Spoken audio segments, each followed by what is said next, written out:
عليك يا أكرم خلق الله وانا أبا تسليم ولا الفا تسليم ولا يسمى سعيد يوسفا ولا يسمى سعيد يوسفا ọba orin mandator ọba orin Ọlọ́run jọ dáa fún yín Olúwo jọ dáa fún yín ẹ bá rí ẹ jíṣẹ́ bẹ́ẹ̀ bá rí ẹ jíṣẹ́ wà alfa wa ẹni èmi ń sọ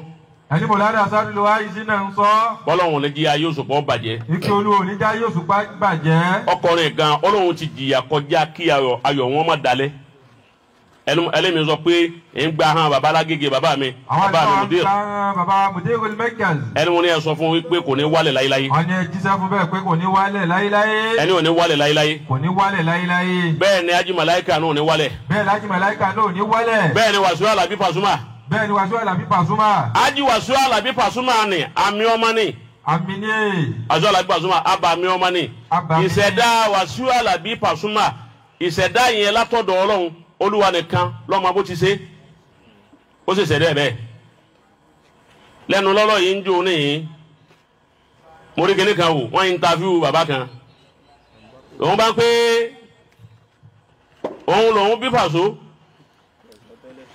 bàbá tí ò wí nǹkan kan láti ọdún yìí tẹ́lẹ̀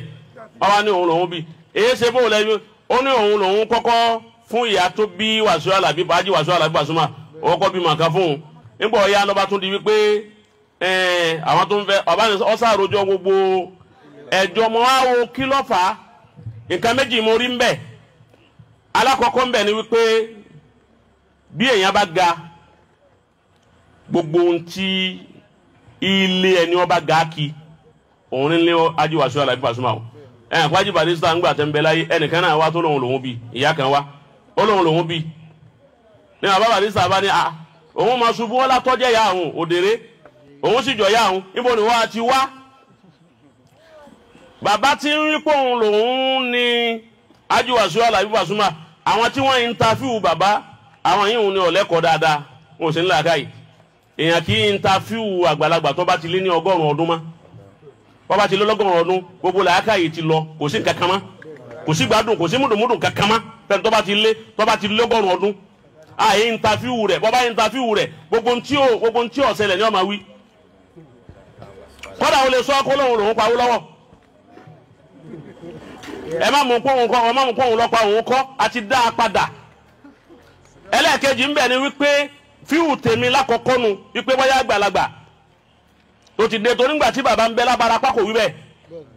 ẹlẹ́ẹ̀kejì fíwù mi ni wípé ẹlòmíì dàgbà tán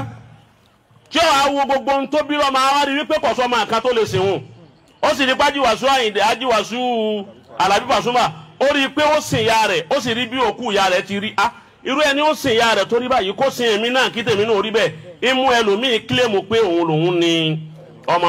pé wọn àtìyá tí ó bí Haji Wasiu Alabi pé ẹ̀jọ̀ wàrí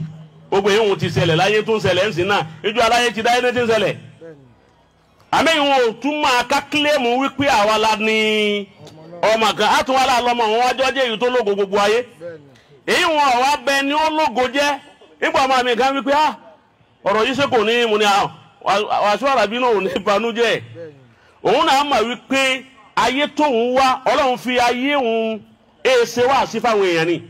wá sí wo ló ṣe fún wa ni wípé ìyá tó bí Haji Wasiu Alabi Pasuma ìyá òun nìkan sangiliti fúnra rẹ̀ òun lọ́tọ̀ ọ̀wọ́n kí obìnrin ó dá ọmọ tó fún rẹ̀ kó sì rí báyìí ìyá òun nìkan ló wá dá a tọ́ fúnra rẹ̀ ọmọ yẹn wá di èèyàn wá dògo gbogbo àǹgbáláyé ibà kọ́ nìkan jò ní ìgbé Àlàbí ọjọ́ òun rèé wọ́n máa kọ́ ni kọ́.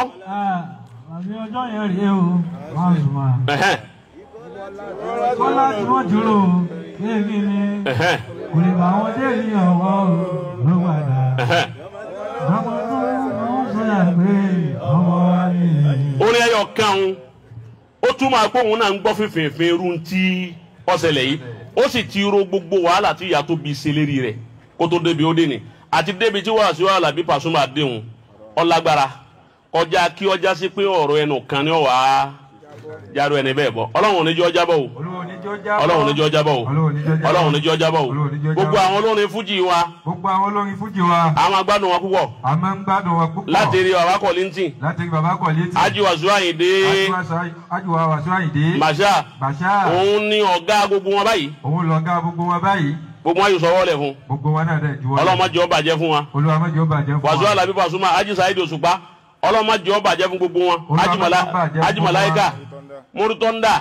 Tọ́pẹ́ Nọ́tíkà Táyé Kọ́rẹ́nsì wọ́n pọ̀ bẹ́ẹ̀ àwa máa gbọ́ fújì ló jẹ́ àmọ́ gbogbo wọn èmi máa gbọ́ dáadáa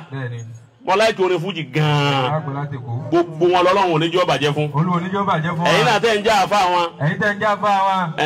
ẹ máa tọ́ wọn sọ́nà dáadáa ẹ máa tọ́ wọn sọ́nà dáadáa ibi wọn bá kù sí ẹ máa sọ fún wa ibi tó bá kù sí ẹ pè wọ́n ṣàkíyèsí ẹ sọ tọ́rọ́ lọ́wọ́ béèrè lọ́wọ́ yín o Olúwa béèrè lọ́wọ́ yín walanasi alanna alladhina ursila ilayhim walanasi alanna al-mursalin wasalaamu alaykum wa rahmatulahi wa barakatuh.